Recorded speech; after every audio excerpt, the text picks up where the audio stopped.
তিতাবৰ বেঙেনাখোৱা অঞ্চলত ভূপালী সংগীতম আৰু human rights council of ইণ্ডিয়াৰ যৌথ উদ্যোগত অনুষ্ঠিত হয় এক বিশেষ বাস্তৱিক শীৰ্ষক অনুষ্ঠান। ডঃ ভূপেন হাজৰিকাৰ কালজয়ী গীত মানুহে মানুহৰ বাবে আধাৰত আয়োজিত হোৱা এই অনুষ্ঠানত সমাজ সেৱাৰ ক্ষেত্ৰত অৱদান আগবঢ়োৱা কেইবাজনো ব্যক্তিক সম্বৰ্ধনা জনোৱা হয়। 2013 চনত প্ৰতিষ্ঠা হোৱা ভূপালী সংগীতম এতিয়া অঞ্চলটোৰ এক সফল সংগীত শিক্ষা কেন্দ্ৰ।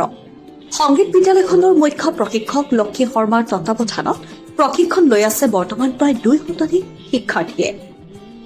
সংগীতৰ উৎকৰ্ষ সাধনত আপোচহীনভাৱে কাম কৰি অহাৰ বাবে সমগ্ৰ অঞ্চলত ভূপালী সংগীতমে এক বিশেষ স্থান দখল কৰিছে।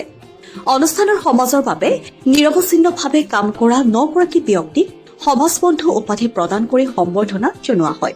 অতি সাধাৰণ জীৱন যাপন কৰা হলেও সমাজ সংস্কৃতি আৰু যুৱ সমাজৰ উন্নয়নত উল্লেখযোগ্য ভূমিকা পালন কৰাৰ বাবে এইসকল ব্যক্তিক বাছি লৈ সম্বৰ্ধনা জনোৱা হয়। তিতাবৰৰ সমাজকৰ্মী প্ৰয়াত মঞ্জুলা ৰাজপুতৰ সোঁৱৰণত এইবাৰ প্ৰদান কৰা হয় শ্ৰেষ্ঠ অভিভাৱক পুৰস্কাৰ। এই পুৰস্কাৰ গ্ৰহণ কৰে মঞ্জুলা ৰাজপুতৰ কন্যা বিনীতা ৰাজপুতে। সমাজৰ হকে মাতৃ কন্যাই কৰ্মসূত্ৰে আগবঢ়াই থকা আদৰ্শক এই সম্বৰ্ধনাই বিশেষ অৰ্থ বহন কৰিছে।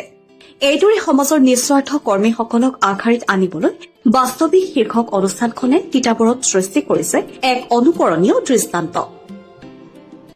আমি ভাবিলো যে সুধাকণ্ঠ ডক্টৰ হাজৰিকাৰ 100 বৰ্ষ উদযাপন চলি আছে এতিয়া, গতিকে এই 100 বৰ্ষ উদযাপনৰ লগত সংগতি ৰাখি আমি যদি তেখেতৰ মনৰ কথা মানুহে মানুহৰ বাবে এই শব্দকেইটাক লৈ যদি আমি অকণমান বাস্তৱিক কিবা এটা কৰিব পাৰোঁ, তাৰ এটা চিন্তাৰে আমি ভূপালী সংগীতম আৰু হিউমেন ৰাইটছ কাউন্সিল অফ ইণ্ডিয়াৰ অসম ৰাজ্যিক সমিতি এনেকৈ অকণমান আলোচনা কৰি আমি তিতাবৰ, গোলাঘাট, শিৱসাগৰ এনেকুৱাৰ কেইজনমান ব্যক্তিক, বিশেষ সামাজিক ব্যক্তি, কিন্তু তেওঁলোকৰ আৰ্থিকভাৱে খুব সমাজত কাম কৰাৰ সামৰ্থ্য নাথাকে, তথাপিতো কিন্তু সামাজিক ব্যৱস্থাটো এই তেওঁলোকে কাম কৰা নাই বা তেওঁলোকে কাম কৰিবলৈ এৰা নাই যদিও তেখেতসকলৰ আৰ্থিক দন্যতা আছে।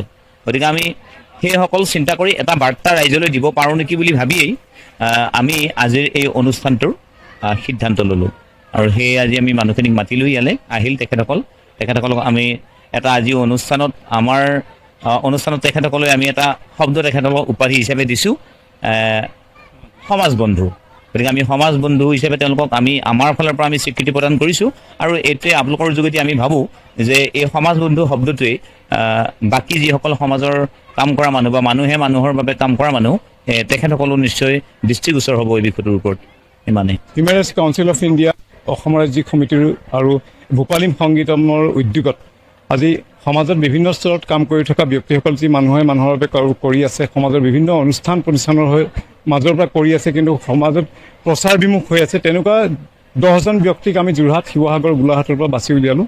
আৰু সেই 10জন ব্যক্তিক আজি এই অনুষ্ঠানৰ যোগেদি আমি সমাজ বন্ধু উপাধিৰে স্বীকৃত কৰিলোঁ। আৰু এই অনুষ্ঠানটোৰ যোগেদি আমি এটাই বাৰ্তা দিব বিচাৰিছোঁ যে যিসকল ব্যক্তিয়ে সমাজত নিস্বাৰ্থভাৱে বিনা পইচাত কিবা কাৰণত আমি কাম কৰি আছে, সেইসকল লোকক আমি স্বীকৃতি দিব লাগে জীৱিত কালতে, আৰু তাৰ দ্বাৰা নতুন প্ৰজন্ম উদ্ভৱ হ'ব পাৰে মানুহৰ বাবে কাম কৰিবৰ বাবে।